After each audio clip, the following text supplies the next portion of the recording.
عزيزي المشاهد، عديت قبل كده بجدار قديم مليان رموز وكنت مندهش وبتسأل النقوش دي بتتكلم عن ايه؟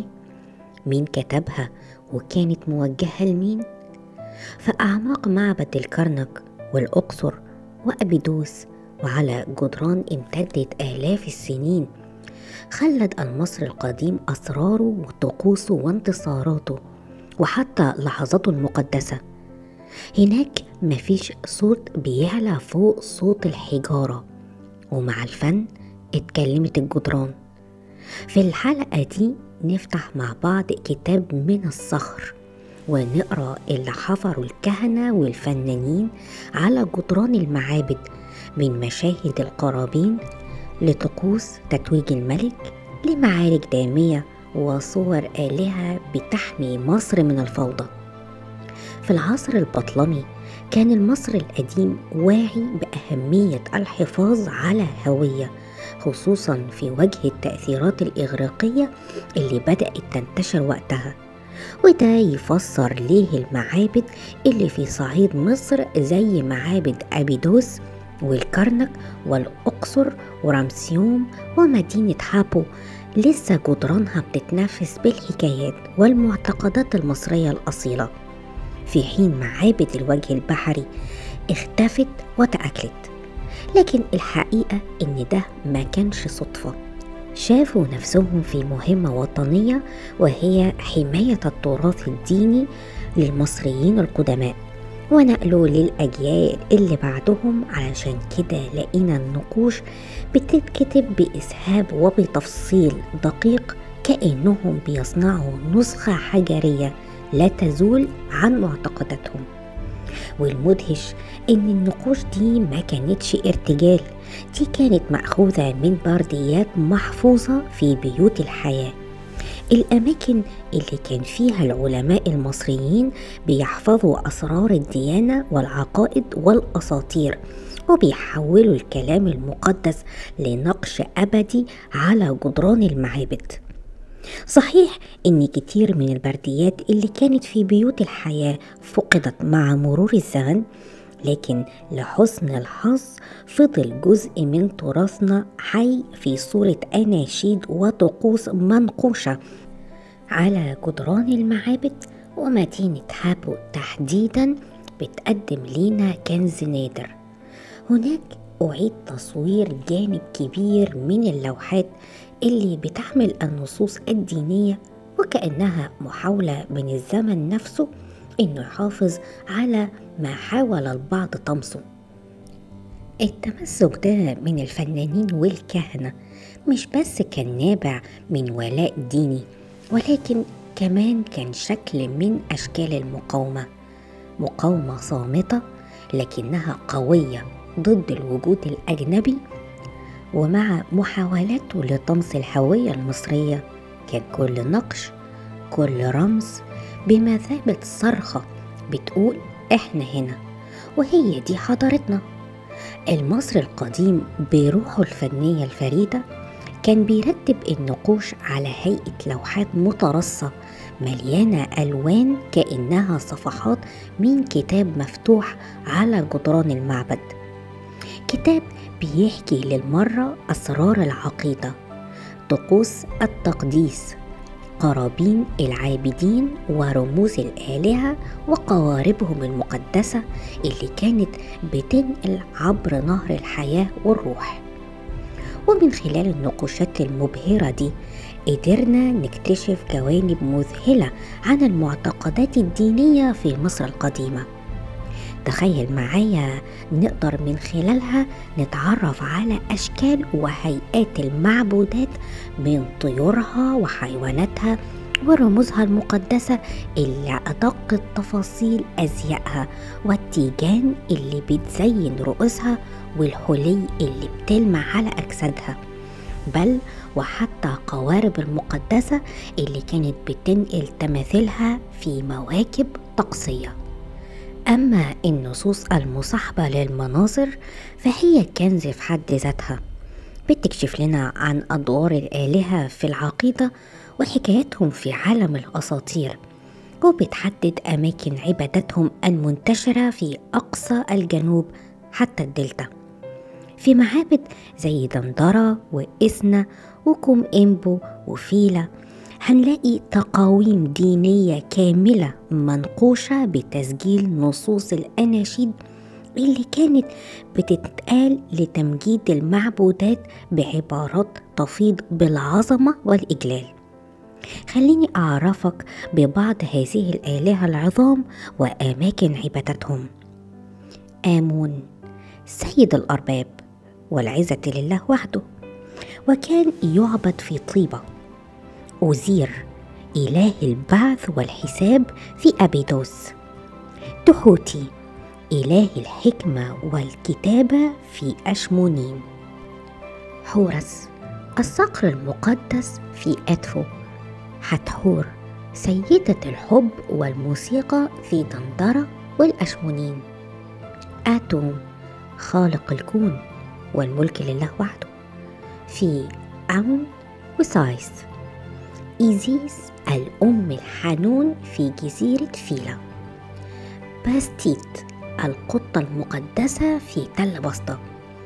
ولكن والحقيقة تقال دول مش كل المعبودات، ولا دي كل أماكن العبادة. مصر القديمة كانت مليانة معابد وآلهة، وكل منطقة كان ليها قدسيتها ومعبودها اللي بتحمله في قلبها وتفتخر بيه. ولكن للأسف الشديد رغم كل الجمال ده، المعابد الكبرى اللي كانت مخصصة لعبادة المعبودات الرئيسية في مصر القديمة اختفت، أو ما بقاش منها غير أطلال متفرقة. وده شيء مؤسف، لأن المعابد دي كانت هتكون مصدر غني بالتفاصيل والمعلومات اللي ممكن تكشف لنا أكتر عن طبيعة المعبودات دي، أدوارها، طقوسها، وحتى علاقتها بباقي المعبودات. والسؤال اللي ممكن يخطر في بالك دلوقتي، يا ترى كانت النقوش دي بتوزع على الجدران ازاي؟ الحقيقة ان توزيع النقوش لم يكن عشوائي اطلاقا، كان بيراعي فيه البعد الجغرافي. يعني منطقة كانت بتسلط الضوء على معبود اللي الناس بتعبده هناك، مع ذكر طقوسه وتماثيله وشعائره الخاصة.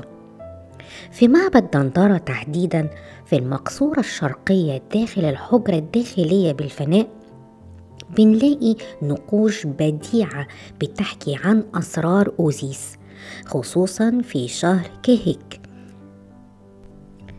اللي كان مخصص للاحتفاء بإعادة بعثه. وبتوثق كمان المواد اللي كانت بتستخدم في إعداد تماثيله المحلية والطقوس الدقيقة الخاصة بيه. ومن دندرة نروح إدفو، وهناك هنقابل نقوش تانية بتحكي عن شعائر الميلاد المقدس لحورس الطفل، وهو بيتولد من حتحور في طقس رمزي رائع بيجسد قوة التجدد والبعث. أما الأساطير فبعضها اتسجل على أوراق البردي، لكن نسخ منها اتحفرت على جدران المعابد، زي أسطورة الصراع بين ست وأوزير، والأساطير المتعلقة بالصيد المقدس والمعبودات الحامية اللي كانت بترمز للحماية الإلهية من الشرور. تعالوا بقى نغوص مع بعض في واحدة من أعمق وأقدس النقوش اللي سابها لنا المصري القديم. هنروح سوا لجدران حجرة الدفن داخل هرم الملك أونس، آخر ملوك الأسرة الخمسة. وهناك هنقابل نصوص استثنائية، نصوص مش زي أي نقش، دي اللي العلماء أطلقوا عليها متون الأهرام. متون الأهرام دي مش مجرد كلمات منقوشة، دي تعاويذ مقدسة ونصوص دينية معمولة بعناية، استمرت في الظهور بعد كده في أهرام ملوك الأسرة السادسة كمان. المتون دي بتحكي عن رحلة الملك بعد الموت، صعود روحه للعالم السماوات، وبداية مرحلة جديدة من الوجود. وسط المعبودات، مش كضيف بل ككائن مقدس بيشاركهم في الخلود. وبتوصف النصوص دي ازاي الملك بيتحول لكائن سماوي، وازاي بيتحد مع الشمس وبيجلس مع أوزير وينتقل بحرية بين السماوات ويمتلك سلطات إلهية تمنحه المجد الأبدي. دي كانت بداية تدوين العقيدة الملكية السماوية. ولما تشوف النقوش دي تحس انك قدام رؤية مقدسة لعالم آخر، عالم كان المصري القديم بيؤمن انه مش نهاية بل بداية لرحلة أعظم. والحقيقة ان متون الأهرام كانت مجرد البداية، لأن المصري القديم ما اكتفاش بنقوش بسيطة عن الرحلة لعالم آخر، بل ساب لينا مكتبة كاملة من النصوص الجنائزية، عددهم 11 كتاب ديني وجنائزي، كل واحد فيهم مليان أسرار عن الحياة بعد الموت، وكلهم كانوا بيتسجلوا وبيتلونوا بدقة مذهلة على الجدران. حجرات الدفن داخل مقابر ملوك الأسرة 18 في البر الغربي من طيبة. ومن بين أبرز النصوص دي كتاب البوابات، منقوش بشكل مبهر على مقبرة الملك رمسيس السادس. كتاب الكهوف، كتاب ما يوجد في العالم السفلي. كتاب النهار والليل، وغيرهم كتير من الكتب اللي بتمثل دليل روحاني للمتوفي في رحلته خلال الظلام نحو النور. ومع مرور الزمن خصوصا في عهد الأسرة 26 بدأنا نشوف تطور في النقش نفسه، بقينا نلاقي النصوص دي منقوشة على التوابيت ضخمة من البازلت والجرانيت زي كتاب البوابات، وكمان ظهر كتاب بقرة السماء على جدران بعض المقابر الملكية في البر الغربي. ومن الحاجات المذهلة إن الملك تحتمس الثالث المعروف بعبقريته العسكرية كان عنده اهتمام ديني خاص، لدرجة إنه نقش 540 اسم معبود ونصف معبود داخل مقبرته. وجاء بعده إخناتون اللي كان له توجه ديني مختلف تماما، ونقش أنشودة آتون الشهيرة اللي كانت مديح روحي لقدرات آتون كمصدر للضوء والحياة.